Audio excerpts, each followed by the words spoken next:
ছলা কলা বুঝি না তো সরাসরি বলি গো। সুমাইয়া রিমো একজন টিকটকার, অভিনেত্রী, মডেল, কিন্তু তার কথা ও আচরণে মনে হয় সে একজন বস্তির মেয়ে। বলে যে 1 লক্ষ টাকা প্লিজ 1 ঘন্টা। সে বিভিন্ন টকশোতে ও সোশ্যাল মিডিয়াতে যেভাবে আচরণ করে মনে হয় সে একজন টুট মারানি। আগে শাকিব খানের সাথে করব, দেন অন্য কিছু। কোথাকার ঢাকা কোথাকার। সে নিজেকে বাংলাদেশের সানি লিওন মনে করে এবং খাটের রানী হিসেবে দর্শক মহলে নিজেকে পাকাপোক্ত করে নিয়েছে। রিমু সাকিব খানের 3 নম্বর বউ হবে, তার সাথে খাটে যাবে, এই ধরনের অশ্লীল কথাবার্তার জন্য রিমু অল্প সময়ে ভাইরাল হন। আমাকে বিয়ে করবে, আরো একটা বিয়ে করবে, মোটমাট 4টা মিল করবে। রিমু আইফোন 17 প্রো ম্যাক্স পাওয়ার জন্য কক্সবাজার যায়। সে যে কত বড় পাপিষ্ঠ তা পুরো ভিডিওটি দেখলেই বুঝতে পারবেন। সুমাইয়া রিমুর বাবা মা তাকে একটা বইরা লোকের সাথে বিয়ে দিয়েছিল। রিমু বিষয়টা মানতে পারলেন না, ফলে পুরাতন প্রেমিকা মানিকের সাথে পালিয়ে ঢাকায় আসে সুমাইয়া রিমু। মানিক মিয়া আবার মিডিয়াতে কাজ করত মেকআপ ম্যান হিসেবে। রিমু সংসার করতে থাকে মানিকের সাথে। টাকা ইনকাম করার নেশায় রিমু টিকটক শুরু করে। তারপর থেকে অভিনয় ও মডেল। দুষ্ট ভ্রমর, মেরি খোদা, তুমি কে আমি কে, এই ধরনের অসংখ্য গানের মিউজিক ভিডিওতে অভিনয় করেছে সুমাইয়া রিমু। বস্তির ছেলে প্রিন্স মামুনের সাথেও সে অভিনয় করেছে প্রেমের তোর পড়েছিরে বেবিডল গানে। রিমুর চেহারার মেকআপ করাতেন তার স্বামী মানিক মিয়া নিজেই।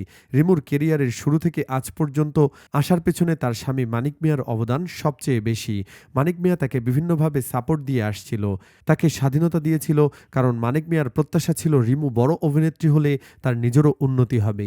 রিমু তার স্বামী মানিক মিয়াকে নিয়েও অসংখ্য টিকটক ভিডিও বানিয়েছিল, আর সেই স্বামীকে তালাক দিল রিমু, কারণ রিমুর স্ট্যাটাসের সাথে তার স্বামীর স্ট্যাটাস এখন মিলে না।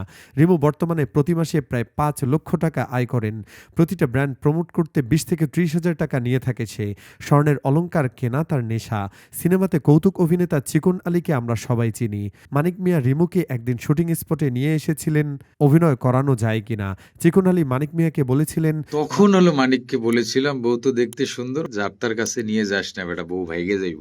মানিক, তোমার বউ অনেক সুন্দরী, তাকে নিয়ে সবার সামনে যেও না, তোমার বউকে নিয়ে পালিয়ে যাবে, মিডিয়াতে তোমার বউকে নিয়ে এসো না। আজ সেই চিকন আলীর কথা সত্য হলো। রিমুর উচ্চাভিলাষ, উচ্চ আকাঙ্ক্ষা আর টাকার নেশায় সে নিজের সংসার ভেঙেছে। আরে ভাই, রিমু তো টাকা বেশি আয় করবে, কারণ রিমুর যে জিনিসটা আছে তার স্বামী মানিক মিয়ার সেই জিনিসটা নাই। আশা করি বিষয়টা বুঝতে পেরেছেন সবাই। কথায় আছে, ব্রেক ছাড়া গাড়ি আর স্বামী ছাড়া নারী। হ্যাঁ, অবশ্যই টাকা থাকলে এখনকার যুগে জামাইও লাগে না। সুমাইয়া রিমু যে টাকার জন্য হোটেলে হোটেলে রাত কাটাবে না তার কোনো গ্যারান্টি নেই। সে টাকার জন্য নাইট ক্লাব, নাইট শো করে, নাচে এবং অন্য পুরুষদের সব দেয়।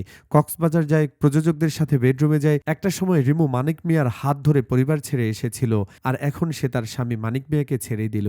সুমাইয়া রিমুর এখন গাড়ি বাড়ি চাই না, তার নাকি এখন একটা ভালো মানের মানুষ চাই বয়ফ্রেন্ড হিসেবে, তার সাথে সারা জীবন কাটাতে চায়। দর্শক, কারা কারা ভালো মানুষ আছেন রিমুর কাছে চলে যান। মেয়েরা আসলে কি চায় দর্শক আপনারা কমেন্ট করে জানাবেন।